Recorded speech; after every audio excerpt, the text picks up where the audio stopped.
अनुभव करो उस अपमान का, अनुभव करो उस वस्त्र हरण से हुए अपमान का जो आप सभी ने किया। नदी जब सीमा तोड़ती है तो बाढ़ आती है।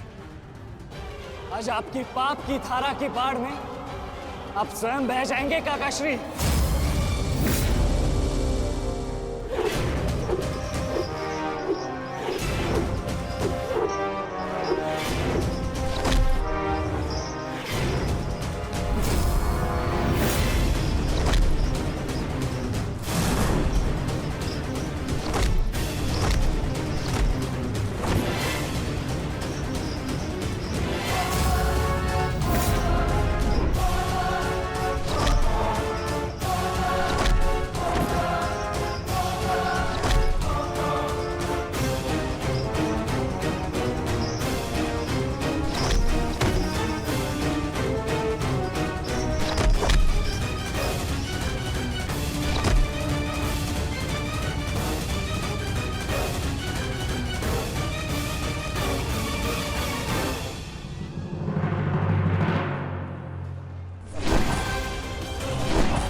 आप अपनी शक्ति व्यर्थ कर रहे हैं आचार्य।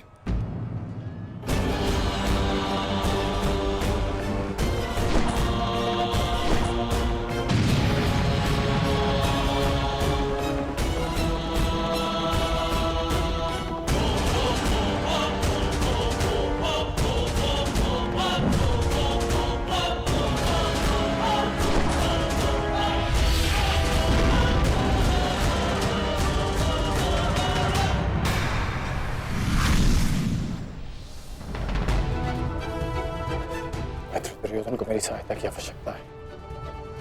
चलो सत्यसेन।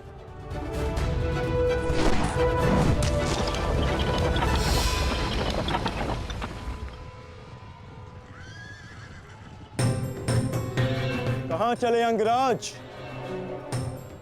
मैं जानता हूं कि तुम्हारे मित्र पे आए संकट का संदेश तुम्हें मिल चुका है, परंतु मैं तुम्हें जाने नहीं दे सकता। तुम कदाचित मुझे रोक सकते थे अर्जुन, परंतु तुमने एक भूल कर दी।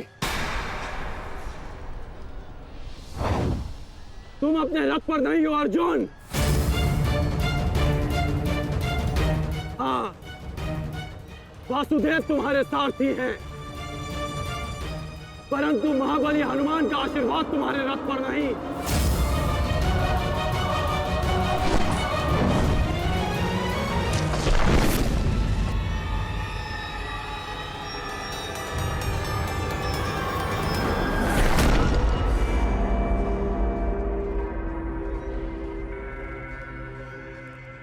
चलो।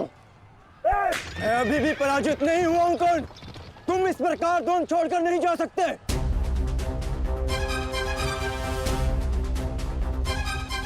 तुम युद्ध के नियम भूल रहे हो अर्जुन। युद्ध का नियम है कि महारथी ही महारथी के साथ द्वंद्व कर सकता है, और तुम रथ विहीन हो, इसलिए मैं तुम्हारे साथ द्वंद्व नहीं कर सकता। पहले अपने रथ का पहिया सुधारो, फिर आकर मुझे युद्ध का आह्वान देना, क्योंकि परशुराम शिष्य कर्ण नियम तोड़कर युद्ध नहीं करेगा।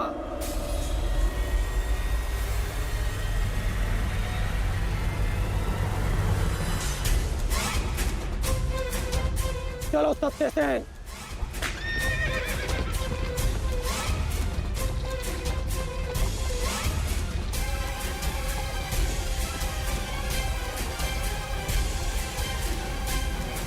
अब समझे पार्थ कि मैं कर्ण की प्रशंसा क्यों करता हूं।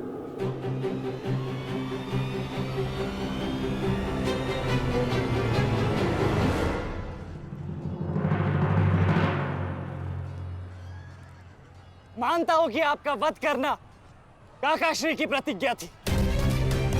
उनकी प्रतिज्ञा को भंग करने का दंड मैं सह लूंगा, परंतु आज अपनी माता के अपमान का दंड मैं आपको अवश्य दूंगा।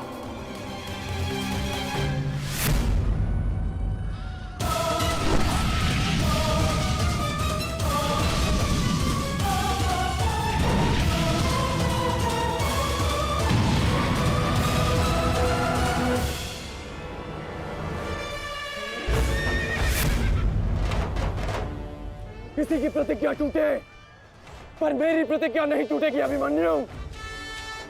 और मेरी प्रतिज्ञा है कि जब तक मैं जीवित रहूंगा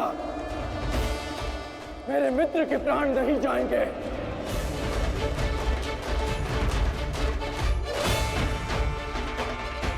यदि जीवित रहना चाहते हो तो पीछे हट जाओ अभिमन्यु। आप भूल रहे हैं अंगराज कि मैं किसका पुत्र हूँ। पीछे हटने के बारे में सोच भी नहीं सकता। तो प्रहार सहने के लिए तत्पर रहो।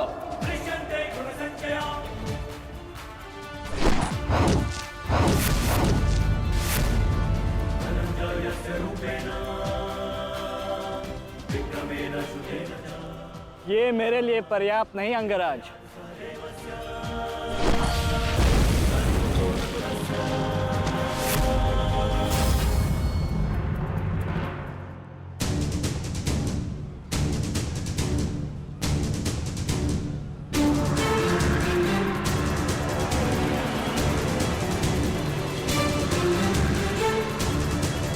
ना मेरे पास बाणों की कमी है और ना प्रहारों की।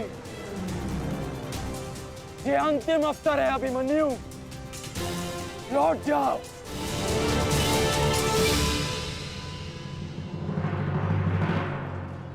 तो मेरे तुनीर में भी उत्तर प्रस्तुत है अंगराज।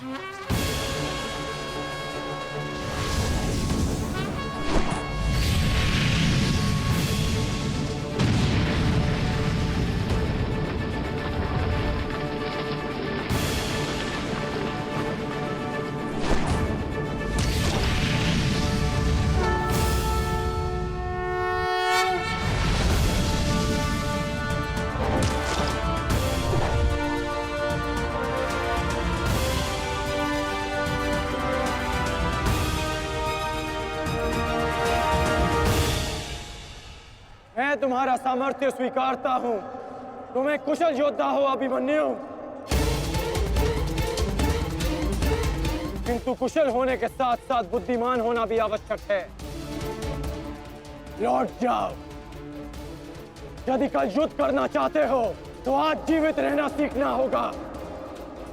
लौट जाओ अभिमन्यु।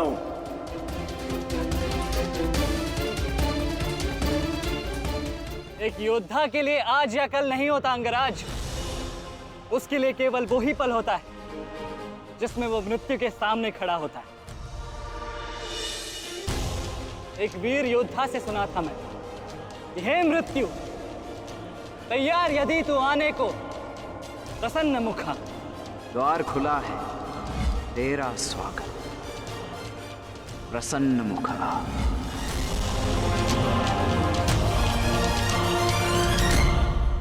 मुझे रोकने का अब केवल एक ही अस्त्र है आपके पास। यह आपको मेरा वध करना होगा। तो लीजिए अंगराज, अपने पुत्र के मृत्यु का प्रतिशोध लीजिए। आपके समक्ष आज वो योद्धा खड़ा है जिसके पिता ने आपके पुत्र का वध किया था। प्रतिकार कीजिए अंगराज, रुके क्यों है?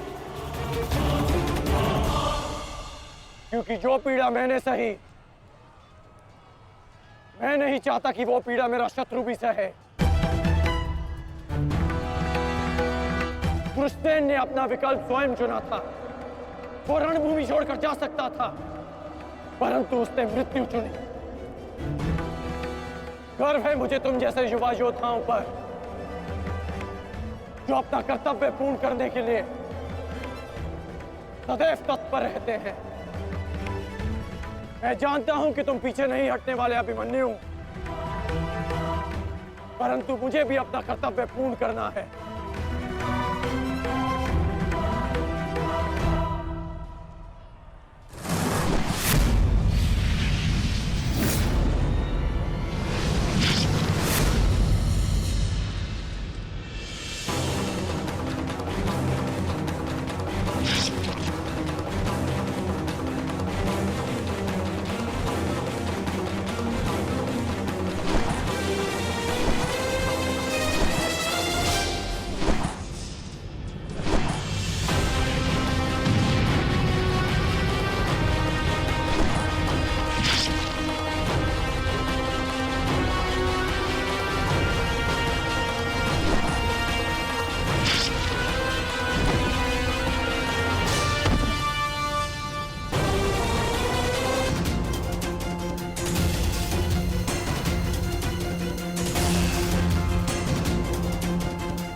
तुम्हें देखकर मुझे अपना बचपन स्मरण हो रहा है। अभी तुम्हारा जीवन आरंभ हुआ है वत्स। इसे इस प्रकार व्यर्थ मत करो। मैं आशा करता हूं कि अगली बार जब हम दोनों मिले तो दो शत्रुओं के भांति नहीं, दो वीरों के भांति एक दूसरे के गले में। अभी तुम्हारा जीवन शेष है। जाओ वत्स।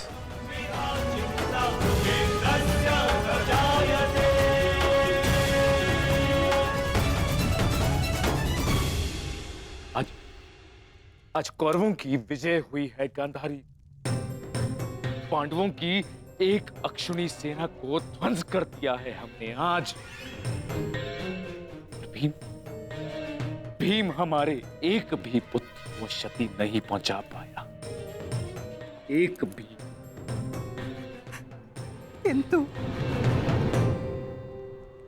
किंतु दुर्योधन का क्या महाराज?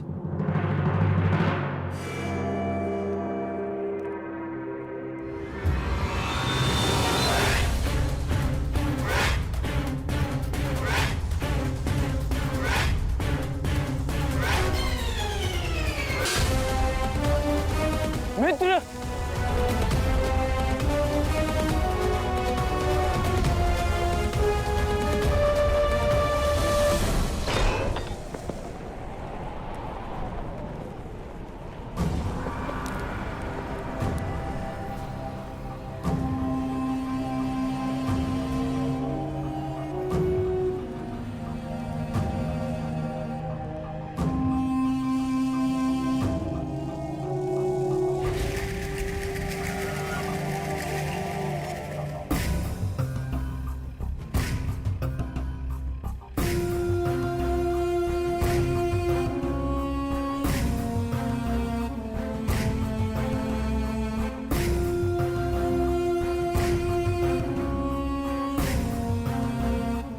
आज मैं आपको उस अपमान का अनुभव कराऊंगा। आपकी पूरी सेना और महारथियों के समक्ष आपका वस्त्रहरण करूंगा।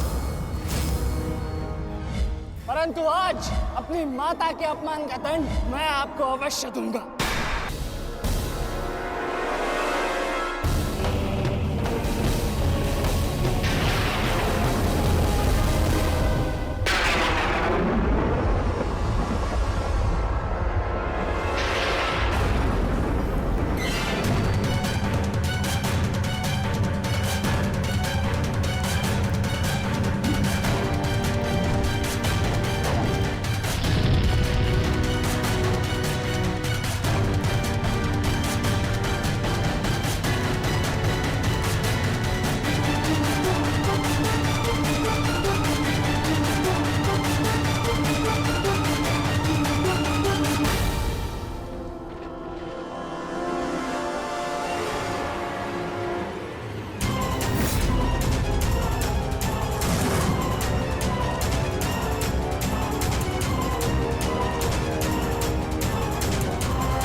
दुर्योधन, रुकिए ज्येष्ठ, ऐसा मत कीजिए।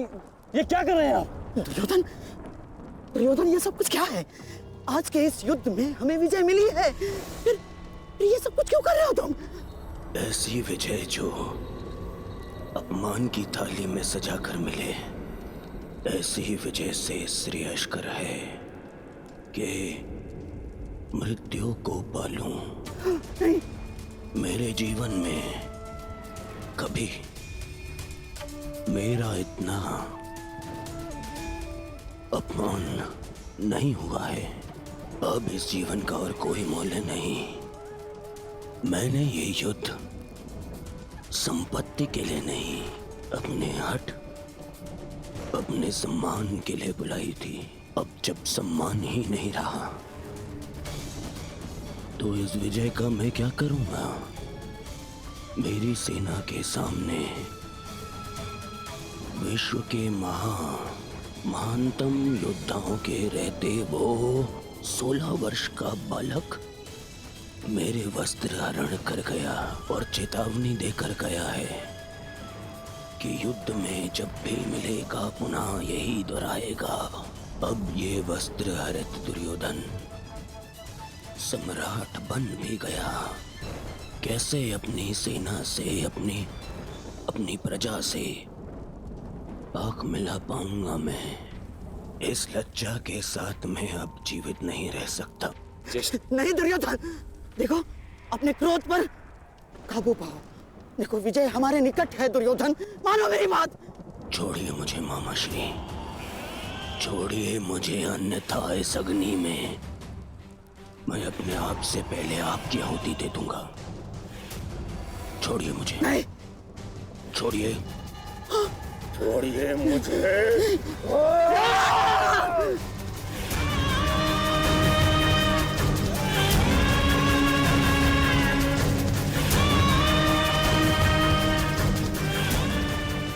नहीं नहीं दुर्योधन,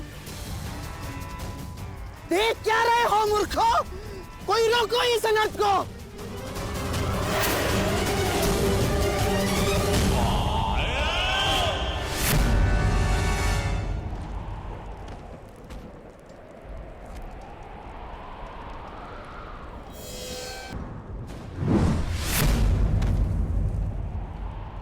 ठहर जाओ मित्र। नहीं, अब नहीं।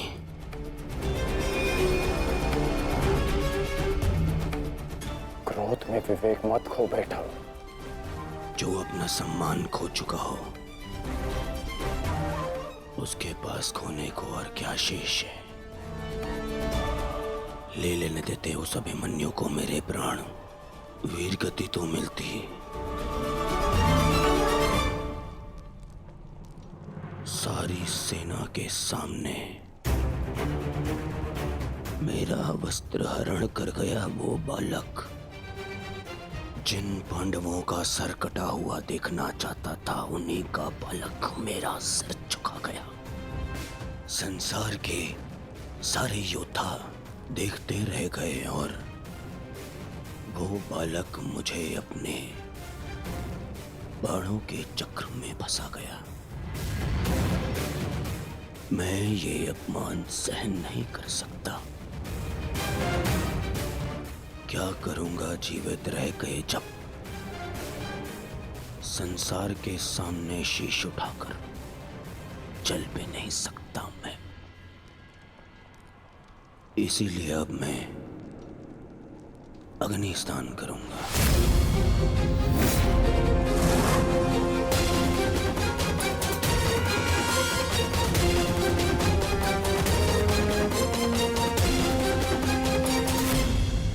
जो अग्नि यहाँ जल रही है उससे कहीं अधिक अग्नि तुम्हारे पिता के हृदय में जल रही है। क्या तुम अपने 5 भाइयों का बलिदान व्यर्थ जाने दोगे? क्या अपने पिता को दिया वचन भुला दोगे तुम? अपने चारों ओर देखो मित्र, क्या ये सब व्यर्थी अपने प्राणों के साथ खेल रहे हैं? जो वीर गति को प्राप्त हुए हैं, क्या उनका बलिदान व्यर्थ जाने दोगे तुम? तुम्हारे अनुज, तुम्हारे मामाश्री, तुम्हारे गुरुदेव, ये सब तुम्हारे सम्मान, तुम्हारे अधिकार के लिए लड़ रहे हैं और तुम अपने कर्तव्य से मुंह मोड़ना चाहते हो।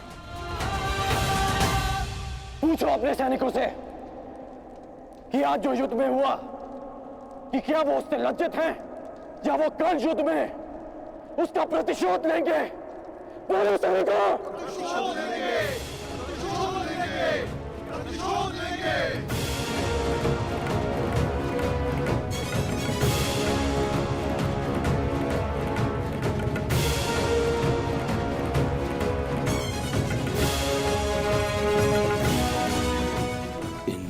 बालकों का सम्मान मेरे मन में लगी अग्नि को बुझा नहीं सकता मित्र। मैं तुम्हारे लिए सदैव प्रस्तुत हूं मित्र। आदेश दो मुझे, आदेश दो कि क्या चाहिए तुम्हें।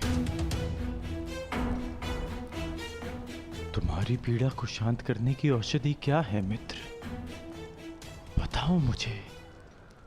मुझे अपने इस अपमान का प्रतिशोध चाहिए। जिसने मेरा मान हरण किया उसके प्राण हरण करने हैं मुझे। मुझे अभिमन्यु चाहिए।